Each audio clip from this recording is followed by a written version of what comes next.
दिल का धड़कना ही जिंदगी है,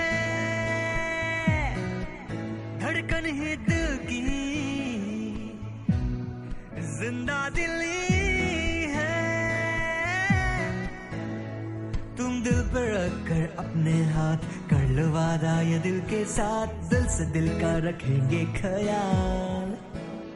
दिल ही तो है दिल की दवा, सुन भी तुले दिल जो कहे, दिल बिना दिल ना रहे।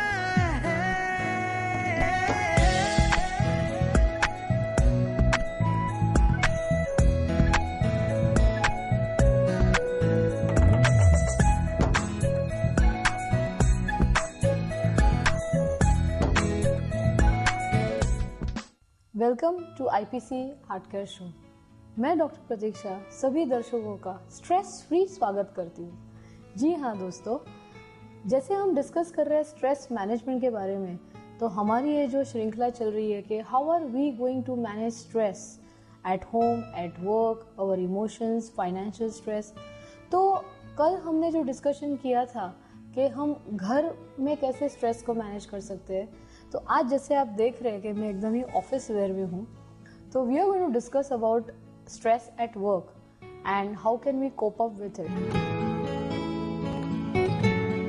अक्सर देखा है कि हमारे यहाँ जो भी हार्ट पेशेंट्स आते हैं काफ़ी रिटायर्ड होते हैं, लेकिन मैं हमेशा उन्हें मजाक में कहती हूँ कि आपको तो रिटायरमेंट बड़ा बोनस मिल गया, क्योंकि जब भी वो हार्डवर्क करते हैं और पूरी ज़िंदगी मतलब भाग भाग के ट्रेन पकड़ के, बस पकड़ के या बहुत लंबा सफ़र करके काम पे जाते हैं और काम ख़त्म करने की मूड में खाना नहीं खाते हैं और पेट को मारते हैं और इतना सारा स्ट्रेस क्रिएट करते हैं, तो तभी कुछ समझता नहीं है। लेकिन जब रिटायर होते हैं तो बोनस में सूद समेत ब्लड प्रेशर, डायबिटीज़, हार्ट की बीमारी सब एक साथ लग जाती है। और बाद में जब भी हम सोचते हैं कि रिटायर्ड होके मैं मज़े करूँगा, मैं यहाँ जाऊँगा, 4 धाम यात्रा जाऊँगा, यहाँ जाऊँगा, तभी उन्हें मिलती नहीं है फिटनेस। जी हाँ दोस्तों, ये बहुत ही दुख की बात है। तो हम आज ये सीखने वाले हैं कि हम कैसे काम करेंगे जिससे हम बीमारी पैदा न करके हम काम को कैसे एंजॉय करें, और जब हम रिटायर भी हो तो ऐसे अच्छे और हेल्दी हो कि हमें कोई भी बीमारी भी न हो। जब हम हार्ट पेशेंट्स की केस हिस्ट्री को एनालाइज करते हैं तो अक्सर एक टाइप की पर्सनालिटी आ जाती है, वो है टाइप ए पर्सनालिटी।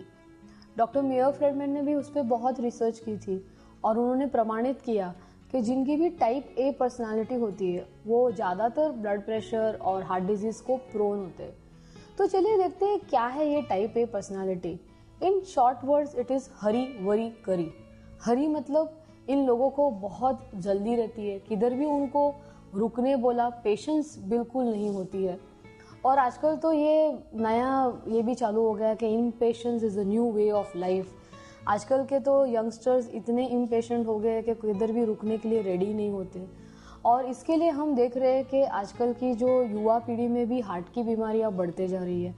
ये हमारी क्लिनिक में आम बात हो गई है कि 35 साल के लोग ऑलरेडी एक बार एंजियोप्लास्टी की है, दूसरी बार बताई, या किसी को 40 साल में ऑलरेडी दूसरी बाईपास बताई गई है। तो ये जानना बहुत ज़रूरी है कि हम अपने आप को इस बीमारी से कैसे बचा के रख सके, और अगर हम ये बीमारी हो भी गई है तो आगे हमें दोबारा न हो उसके लिए हम क्या कर सके। तो दोस्तों, काम कैसे करना चाहिए और काम में कौन से कारणों की वजह से तनाव आता है, चलिए आप अपने पेपर पेन ले लीजिए और हम शुरू हो जाते हैं। तो again I will divide into 2 groups. एक है जो एम्प्लॉयड होते हैं, मतलब जिन्हें एक फॉर्मल ऑफिस में जाना होता है और मस्टर साइन करना पड़ता है, बॉस को रिपोर्ट करना पड़ता है। और एक दूसरा ग्रुप वो है सेल्फ एम्प्लॉयड इंडिविजुअल्स। तो सबसे पहले शुरू करते हैं एम्प्लॉयड के, जिनको एक ऑफिस में जाके, क्योंकि उनके लिए मैंने देखा है कि सबसे बड़ी एंजाइटी होती है टाइम पे पहुंचना। और आजकल मोड्स ऑफ कम्युनिकेशन इतने डिफ़िकल्ट हो गए हैं कि कई बार बस लेट होती है, ट्रेन लेट होती है, या हम रिक्शा टैक्सी से भी जाना चाहते हैं तो मिलती नहीं है। तो इसके लिए हम लेट पहुंचेंगे तो उसका जो स्ट्रेस क्रिएट होता है और वो रोज लगातार होता है, वो एक क्रॉनिक स्ट्रेस में डेवलप हो जाता है। क्योंकि उसके बाद पहुंचने के बाद एक अगर टाइम पे भी पहुंच जाते हैं तो उसके बाद दूसरा परफॉर्मेंस रिलेटेड इश्यूज होते हैं। क्योंकि हमारी जो भी सैलरी हाइक्स होने वाली है या जो भी हमें इंक्रीमेंट्स चाहिए, वो सब रिलेटेड टू हमारे जो सुपीरियर्स होते हैं, हम उनको कैसा रिपोर्टिंग करते हैं उसके हिसाब से होते हैं। हमारे जो इंक्रीमेंट्स होते हैं वो परफॉर्मेंस रिलेटेड होते हैं। तो इसके लिए हमारा जो स्ट्रेस है एट वर्क सबसे ज़्यादा होता है, क्योंकि because if there are financial benefits then we can run the family better. और अक्सर हम देखते हैं कि वो काम के टारगेट्स को फिनिश करने में सही वक्त पे हम खाना नहीं लेते, या खाना भी अगर हम लेते हैं तो वो कैंटीन फूड होता है जिसमें काफ़ी ऑयली स्टफ़ होता है। कई बार मैंने देखा है कि कई लोगों को डब्बा लेके जाने में बहुत ही अजीब लगता है कि हम कैसे उठा के लेके जाए, या कई बार उनको घर में से सपोर्ट नहीं होता है, वो डब्बा लेके जाना भी चाहते हैं लेकिन उनको घर में से सपोर्ट नहीं होता है। तो ऐसे ऐसे बहुत सारे इश्यूज़ है वर्क रिलेटेड। तो मैं ये कहना चाहूँगी कि सबसे पहले कि समय पे पहुंचना ये ज़रूरी है, लेकिन उसके लिए भी एक proper planning and time table at home is important. कि अगर हमें पता है कि आजकल बस या ट्रैफिक जैम्स है तो हम हमेशा थोड़े जल्दी ही निकल लेंगे तो ज़्यादा अच्छा होगा। दूसरी बात ये है कि जैसे हम वर्क की बात करते हैं तो यहाँ मैं स्ट्रेस मैनेजमेंट में सबसे इम्पॉर्टेंट प्रिंसिपल्स है कर्मयोग। जैसे आप भगवत गीता और आपको कर्मयोग की फिलॉसफी पता है कि हमें हमारी एक्शन करनी है। और एक्शन जैसे आप बोलेंगे कि एक ऐसा मूर्खता है कि फल की चिंता मत करो, ऐसा कैसे पॉसिबल है। लेकिन जी हाँ दोस्तों, ये सही है। अगर हम हमारे माइंड को ट्रेन कर सके कि हमें हमारी जो एबिलिटीज़ है, हमें हमारा 100% वर्क करना है और ये सोचना नहीं है कि हमें उसका रिजल्ट क्या मिल रहा है, तो शायद हम बहुत ही स्ट्रेस फ्री रह सकते हैं। जैसे मैं आपको कर्म योगा के बारे में बता रही थी, इसमें दूसरा और भी एक काफ़ी प्रिंसिपल्स है जो समझने चाहिए। मैं आपको एक स्टोरी के द्वारा समझाना चाहूँगी। एक बार एक ऑफिस में मिस्टर मराठे करके एक आदमी काम करता था और वो बहुत ही सिंसियर था, एकदम टाइम पे आता था, जैसे भी बॉस ने कहा वो काम करता था। और वो देखता था कि उसके बाजू में जो दो लोग बैठे थे वो बिल्कुल काम नहीं करते थे, टाइम वेस्ट करते थे। और उनको लगा कि जब भी उनका बॉस रिटायर होगा तो उनको इमीडिएटली प्रमोशन मिल जाएगा, क्योंकि बाकी के लोग तो काम कर ही नहीं रहे हैं। लेकिन जब भी उनका बॉस रिटायर हो गया और वो जो नेक्स्ट दिन जब भी ऑफिस गए, तभी उन्होंने देखा कि उनके साथ जो काम कर रहा था, वो जो बिल्कुल मज़े लूट रहा था, वो किसी की सिफारिश लेके उसका बॉस बन गया।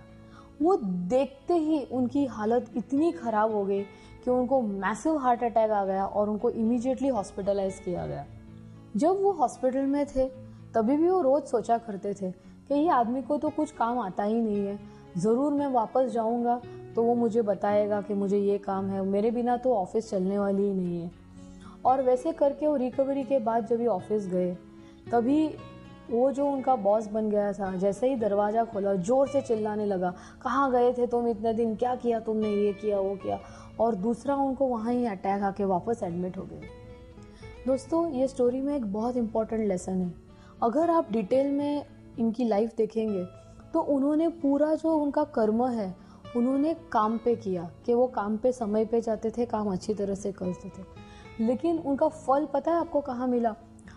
अगर आप उनकी फैमिली लाइफ देखेंगे तो उनकी वाइफ बहुत अच्छी थी, बहुत ही लविंग और केयरिंग थी, रोज़ उनको समय पे डब्बा दिया करती थी।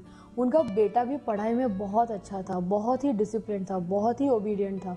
कई बार हम लोग देखते हैं कि हम लोग घर में बहुत ध्यान देते हैं अपने वाइफ के तरफ, के बच्चों की तरफ, लेकिन हमें उनसे सेटिस्फेक्शन नहीं मिलता है, लेकिन हमें काम से अच्छा रिवॉर्ड्स मिलते हैं। कई बार हम काम पे बहुत मेहनत करते हैं और घर में जो रिवॉर्ड्स मिलते हैं उसके तरफ ध्यान नहीं होता है। तो ये कर्म की जो फिलॉसफी ऐसी अजीब है कि जहाँ हम एक्शन करते हैं ज़रूरी नहीं है कि रिवॉर्ड वहाँ से ही मिलेगा, रिवॉर्ड कहीं से भी मिलता है। और एक छोटा सा उदाहरण देना चाहूँगी, जैसे कि आप सुबह सुबह एकदम हंसने के मूड में खुशी से ऑफिस के लिए बाहर जा रहे हैं और आपने अपने नेबर को स्माइल दिया, लेकिन वो खड़ूस निकला और उसने